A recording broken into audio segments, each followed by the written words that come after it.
bagi orang yang tidak bersabar. Sekarang bagaimana caranya kita ya mendapatkan solusi atau bagaimana kita menghadapi ujian pada saat dia sedang datang? Tipsnya seperti apa? Yang pertama Bapak Ibu sekalian, dari susunan tulisan yang kami susun ya, kita harus menerima dulu takdir Allah Subhanahu wa taala dan introspeksi diri. Ya. Bila ada dosa dan kita masing-masing tahu apakah apa dosa yang kita lakukan, maka cobaan jadi pembersihnya. Kalau dia bisa menerima itu sebagai keputusan Allah, dan bila tidak ada dosa, maka pastikan ada sebuah janji yang sangat besar di ujung daripada ujian tersebut. Segala sesuatunya kalau sudah punya garis start, berarti ada garis finish. Kita lahir di muka bumi ini ada garis startnya kan? Ada finishnya, kita akan mati. Kita start makan, ada finishnya kita berhenti. Kita start tidur, ada finishnya kita bangun. Pasti. Maaf, buang air besar, buang kecil. Kita start, ada finishnya. Gak bisa tidak. Semua begitu. Sama ujian. Ada startnya, ada finishnya. Nah, di tengah-tengahnya inilah ujiannya itu. Orang yang lomba lari teman-teman sekalian, kalau dia bersabar, capek, dia letih. Tapi semua rivalnya sama. Tetap dia komitmen, dia jalan, dia bisa juara. Tapi kalau dia putus asa tengah jalan, ya sudah, dia tidak dapat. Nah, seperti itu cara memahaminya. Ya. Maka yang pertama adalah bagaimana kita menerima takdir Allah. Kemudian kita introspeksi diri. Ya Allah, kalau ini kena dosa hambamu, jadikan pembersihan dosa-dosaku. Ya Allah, kalau memang ini bukan karena dosa, berikan hadiah terbaik dari balasan ujianmu ini. Nah gitu ya. Kata Nabi SAW diantaranya, kalau kita nikmati prosesnya, dalam hadis riwayat Tirmidzi, ma yazalul bala'u bil mu'mini wal mu'minati fi nafsihi wa waladihi wa mali hatta yalqa Allah wa ma alaihi khati'ah. Terus saja seorang mukmin laki-laki dan mukminah perempuan diuji oleh Allah SWT dalam dirinya, anaknya, hartanya, sampai dia bertemu dengan Allah dan tidak ada lagi dosanya. Sadar atau nggak sadar, ujian itu walaupun kecil, tetap akan menjadi pembersihan dosa. Dalam riwayat Imam Muslim, tidak ada yang menimpa seorang Muslim, kata Nabi SAW, dari capek.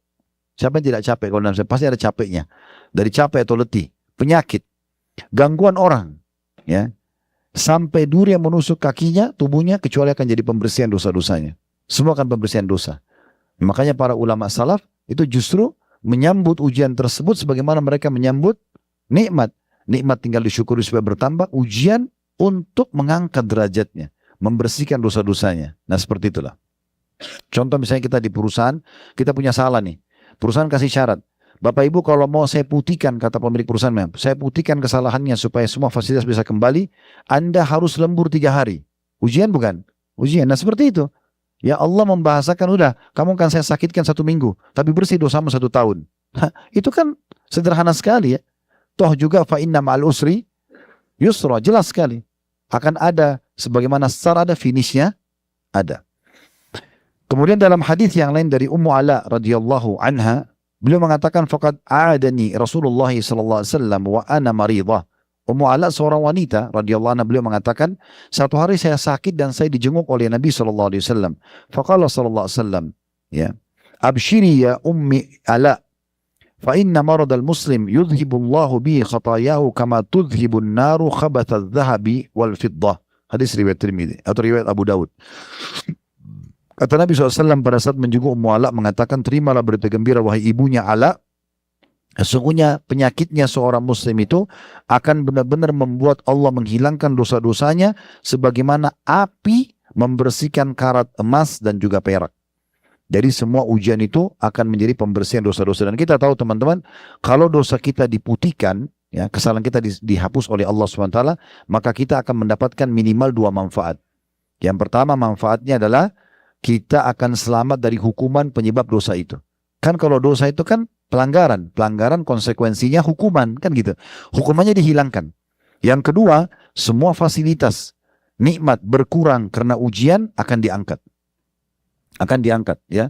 Misalnya tadinya Bapak Ibu melanggar nih peraturan kantor, lalu kena pelanggaran tersebut kita dapat SP, anggaplah SP1, surat peringatan pertama gitu ya. Dan dengan itu berarti untuk bulan ini bonus tidak didapatkan.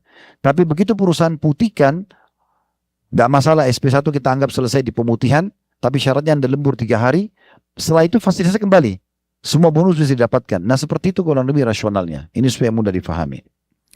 Abu Sa'id Khudri radhiyallahu anhu mengatakan, aku mendengarkan Rasulullah SAW bersabda, tidak ada seseorang mukmin ditimpa sakit, letih, demam, sedih, hingga kekhawatiran yang mengusiknya, melainkan Allah akan mengampuni dosa-dosanya.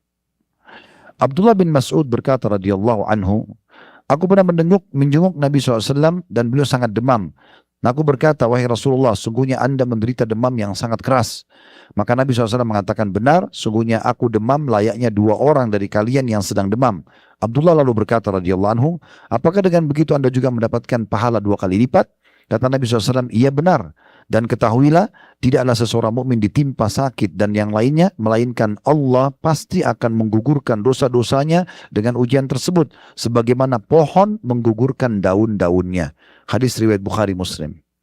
Dalam riwayat lain juga Abu Sa'id Khudri radhiyallahu anhu mengatakan, Nabi SAW bersabda, apabila salah seorang dalam kurung orang-orang yang soleh, laki-laki dan soleha perempuan, diuji dengan kemiskinan, ya, sampai ia tidak menemukan tambalan bantalnya, kecuali ia harus himpun potongan-potongan kain, ya, namun mereka sungguh senang dengan cobaan tersebut, sebagaimana salah dari kalian senang dengan apapun yang memewahkan atau dari kemewahan yang dirasakan. Hadis riwayat Ibnu Majah dan juga ya disahihkan oleh beliau. Ini yang pertama ya.